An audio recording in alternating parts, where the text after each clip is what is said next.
എൻ്റെ പേര് Abdul Hakeem. Street food Kerala എന്നുള്ള യൂട്യൂബ്, ഫേസ്ബുക്ക്, ഇൻസ്റ്റാഗ്രാമിലൊക്കെ നമ്മൾ ഫുഡ് ബ്ലോഗ് ചെയ്യുന്ന ആളാണ്. ഈ വീഡിയോ കാണുന്ന കുറെ ആളുകൾക്ക് എന്നെ കണ്ടാൽ തന്നെ മനസ്സിലാവും. അപ്പോൾ ഞാനിപ്പോൾ ഉള്ളത് ക്യൂട്ടീസിലാണ്, ഷാർജ ബ്രാഞ്ചിലാണ്. അപ്പോൾ ഞാൻ ഈ ഹെയർ ട്രാൻസ്പ്ലാന്റ് ചെയ്യാൻ വേണ്ടി ഒരു 1.5 വർഷത്തോളം ഇതിന്റെ പുറകിലാണ്. ഇങ്ങനെ അന്വേഷണമാണ്. കാരണം ഇതിനെക്കുറിച്ച് കുറെ തെറ്റായ ഇൻഫർമേഷൻ ഒക്കെ കിട്ടുന്നുണ്ട്, ശരിയായതും കിട്ടുന്നുണ്ട്. അപ്പോൾ തിരഞ്ഞെടുക്കാനുള്ള ഒരു പ്രയാസം. അപ്പോൾ ഞാൻ നോക്കുമ്പോൾ ഫെമിലിയർ ആയിട്ടുള്ള ആളുകൾ, അതുപോലെ എനിക്ക് നേരിട്ട് കോൺടാക്ട് ഉള്ള ഒരുപാട് പേര് ക്യൂട്ടീസിനാണ് ചെയ്യുന്നത്. അപ്പോൾ എനിക്കൊന്നും നോക്കാനില്ല, നേരെ ക്യൂട്ടീസിലേക്ക് വന്നു, ഷാർജയിലേക്ക്. ഞാൻ ഈ വ്ളോഗ് ചെയ്യാനുള്ള, അപ്പോൾ എനിക്ക് എന്നെ തന്നെ എല്ലാ വീഡിയോസിലും എനിക്ക് കാണാം. അപ്പോൾ ഞാൻ കുറേ നാളായി നോക്കുമ്പോൾ ഈ ഇതുണ്ടോ, ഇങ്ങനെ കാണുമ്പോൾ എനിക്ക് വലിയ കുഴപ്പമായിട്ട് ഫീൽ ചെയ്യില്ല. പക്ഷേ ഇതാണ്ടോ ഇത്രയും കയറിപ്പോയിരിക്കുക ഈ 2 സൈഡും, പിന്നെ പുറകിലും പോയിട്ടുണ്ട്. അപ്പോൾ ഇതിങ്ങനെ എനിക്ക് തന്നെ എന്നെ കാണുമ്പോൾ എന്തോ ഒരു ബുദ്ധിമുട്ട്. അതേപോലെ വ്ളോഗ് ചെയ്യുന്ന സമയത്ത് നല്ല പുറത്തല്ലേ ഷൂട്ട്, കിച്ചണിലൊക്കെ വല്ല വിയർത്ത് കഴിഞ്ഞാൽ മുടി അങ്ങോട്ട് ഒട്ടിക്കഴിഞ്ഞാൽ പിന്നെ ഒരു രക്ഷയില്ല, വ്ളോഗ് ചെയ്യാൻ പറ്റാത്ത കണ്ടീഷനില്ല. അങ്ങനെ ഈ മുടിൻ്റെ പ്രശ്നത്തിൽ ഒരു ചെറിയൊരു കോൺഫിഡൻസ് കുറവ് അതുണ്ടാവില്ല എല്ലാവർക്കും.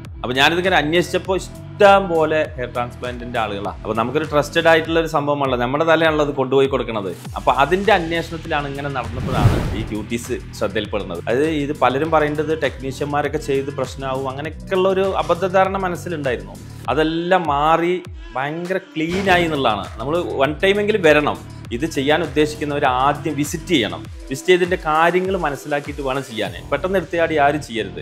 ഡോക്ടർ നമ്മുടെ മുമ്പിലുണ്ട്, ഷജീർ സാറ്. കുറെ സംശയങ്ങൾ ഉണ്ടാവില്ല ആളുകൾക്ക്, അതൊക്കെ ഒന്ന് ചോദിക്കാൻ പോവാണ്. എങ്ങനെയുണ്ട് ഇന്നത്തെ ദിവസം? അടിപൊളിയാണ്.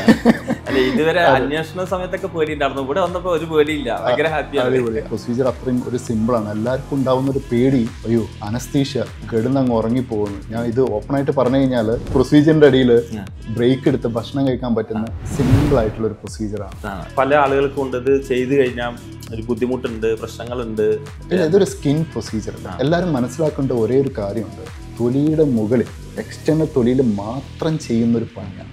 അതിൽ സൈഡ് എഫക്റ്റ് വരാം നമ്മൾ ചെയ്യേണ്ട കാര്യങ്ങൾ, ഇല്ലെങ്കിൽ ഞങ്ങൾ പറഞ്ഞു തരുന്ന കാര്യങ്ങളൊന്നും പ്രോപ്പറായിട്ട് ചെയ്യാതെ കൊണ്ടുപോയി കഴിഞ്ഞാൽ അതിൽ ചെറിയ ചെറിയ കാര്യങ്ങളൊക്കെ വന്നേക്കാം. പറ്റില്ല, വളരെ മിനിമലായിട്ടുള്ള ഒരു പ്രൊസീജിയറായിട്ട് കണ്ടാൽ മതി. അത് അങ്ങനെ കൊണ്ടുപോകാനായിട്ട് ആൾ എത്രമാത്രം സഹകരിക്കണോ അത്രമാത്രം റിസൾട്ട് ഉണ്ടാവും. വലിയ സൈഡ് എഫക്റ്റ് എന്നുള്ളത് ഈ കെയറിങ് ഇല്ലാത്ത സമയത്ത് റിസൾട്ടിനെ ബാധിക്കപ്പെടാം. ഹെൽത്ത് വൈസ് നത്തിങ്, ഒരു പ്രോബ്ലം ഉണ്ടാവില്ല. അതിനുള്ള ടെസ്റ്റുകളും കാര്യങ്ങളും എല്ലാം ചെക്ക് ചെയ്തിട്ട് മാത്രമേ പ്രൊസീജിയറിലേക്ക് പോകുള്ളൂ. ഇപ്പം ഞാൻ തന്നെ എനിക്ക് തോന്നുന്നത് സോഷ്യൽ മീഡിയയിൽ ഇത്രയും ആക്റ്റീവായിട്ട് തന്നെ ഞാൻ കുറേ നാൾ അന്വേഷിച്ചിട്ടാണ് ഞാൻ ക്യൂട്ടീസിൽ എത്തിയത്. എത്താനുള്ള കാരണം വെച്ചാല് ഫെമിലിയർ ആയിട്ടുള്ള കുറെ ആളുകൾ, ഞാൻ പേഴ്സണലി അറിയുന്ന വ്ളോഗർമാർ എല്ലാവരും ക്യൂട്ടീസ് ചെയ്യണം. അപ്പൊ പിന്നെ എനിക്ക് വേറെ നോക്കണ്ടായിരുന്നില്ല.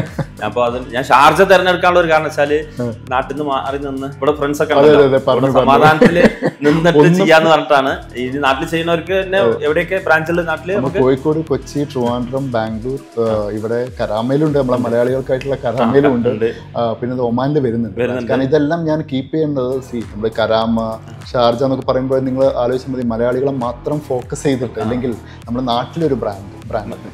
അപ്പോൾ അത് ഏറ്റവും കൂടുതൽ നമുക്കുള്ളതും മലയാളി പേഷ്യൻസ് ആണ്. അപ്പോൾ അവർക്ക് ഫോക്കസ്ഡ് ആയിട്ടുള്ള രീതിയിൽ, അവർക്ക് അവൈലബിൾ ആയിട്ടുള്ള രീതിയിൽ മാക്സിമം എത്തുക എന്നുള്ളതാണ്. അത് മുൻപൊക്കെ ഞാനിത് അന്വേഷിക്കുന്ന സമയത്ത് ഭയങ്കര റേറ്റ് ആയിരുന്നു, നമുക്കൊന്നും അസാധ്യമാണ്. ഇപ്പൊ കുറച്ചുകൂടി ടെക്നോളജി മെയിൻ റീസൺ പണ്ട് എന്ന് പറയുമ്പോൾ ഇതിന്റെ ടെക്നിക്ക് വളരെ പഴയ ടെക്നിക്കും ഇത് അറിയുന്ന ആളുകൾ വളരെ കുറവാണ്. പിന്നെ ഒരു ലോങ് ടൈം പ്രൊസീജിയർ, 10 മണിക്കൂർ 12 മണിക്കൂർ ഇതിൽ ഇരിക്കുക എന്ന് പറയുമ്പോൾ അതിന്റെ ഒരു പ്രൈസിങ്ങും കാര്യങ്ങളെല്ലാം എല്ലാവരും ഹൈ ലെവലിലേക്ക്. ഇപ്പൊ ഇത് കോമൺ പ്രൊസീജിയർ. ഞാൻ നോക്കുമ്പോൾ ഒരുപാട് ആളുകൾ ചെയ്യുന്നുണ്ട്. ഞാനിപ്പോ ക്യൂട്ടീസിലെ എറണാകുളത്ത് ഫസ്റ്റ് പോയ സമയത്ത് ഒരുപാട് പേര് കഴിഞ്ഞിട്ട് പോകുന്നു, വന്ന് ചെക്ക് ചെയ്യാൻ വരുന്നു. അപ്പൊ തന്നെ നമുക്കൊരു കോൺഫിഡൻസ് എല്ലാരും ചെയ്യുന്നുണ്ടല്ലോ എന്നത്. അതെ, ഇത്ര നോയിങ് ഫേസ് ആയിട്ടുള്ള ഒരുപാട് പേര് ചെയ്യുന്ന ഒരു പ്രൊസീജിയർ പറയുമ്പോൾ ഇതിനെപ്പറ്റി എല്ലാവരും സ്റ്റഡി ചെയ്തിട്ടല്ലേ ചെയ്യുള്ളൂ. ഒരുപാട് ഡോക്ടേഴ്സ്, സർജൻസ്, ഒരുപാട് വലിയ വലിയ സെലിബ്രിറ്റീസ് ഒക്കെ ഈ പ്രൊസീജിയർ ചെയ്യാന്ന് പറയുമ്പോൾ ഇത് അത്രേ ഉള്ളൂ.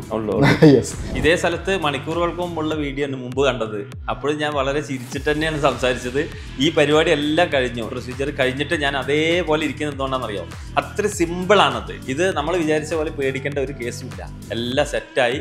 ഇത് കുറച്ച് മാസങ്ങൾ കഴിഞ്ഞാൽ വേറെ ലെവലാവും. ഇത്രയേ ഉള്ളൂ ഹെയർ ട്രാൻസ്പ്ലാന്റ്, വെരി സിമ്പിൾ. അപ്പോൾ ക്യൂട്ടീസിലെ ഷാർജയിലാണ് ഞാൻ ചെയ്തത്. കേരളത്തിലുണ്ട് ഒരുപാട് ഔട്ട്ലെറ്റുകൾ. അപ്പോൾ നമ്മുടെ ഹെയർ ട്രാൻസ്പ്ലാന്റിന്റെ അവസാനത്തെ പ്രൊസീജിയറും കഴിഞ്ഞു, വാഷിംഗ് ഒക്കെ കഴിഞ്ഞു. ഇനി സാധാരണ ജീവിതത്തിലേക്കാണ് കേട്ടോ പോകുന്നത്. ഇനി മുടി വരാനുള്ള കുറച്ച് സമയം മാത്രം നമ്മൾ വെയിറ്റ് ചെയ്താൽ മതി. എല്ലാം സെറ്റ്. ഇനിയിപ്പോൾ നമുക്ക് കൈ കൊണ്ട് ഇങ്ങനെ ആക്കാം, എന്ത് വേണമെങ്കിൽ ചെയ്യാം. എപ്പോഴും നമ്മൾ ശ്രദ്ധിക്കേണ്ട കാര്യം, നമ്മൾ വരുന്ന സ്ഥലത്തെ അവരുടെ നമ്മളോടുള്ള സമീപനമാണ്, അത് ഭയങ്കരമാണ്. അതായത് എല്ലാവരും ഭയങ്കര ഫ്രണ്ട്ലി. ഇത് ചെയ്തുകൊണ്ടിരിക്കുമ്പോഴാണെങ്കിലും എല്ലാം പരിചരണം അടിപൊളിയാണ്. അതെനിക്ക് ഭയങ്കര ഇഷ്ടപ്പെട്ടു. അതുകൊണ്ട് തന്നെ ഞാൻ റെക്കമെൻഡ് ചെയ്യണത് ക്യൂട്ടീസാണ്.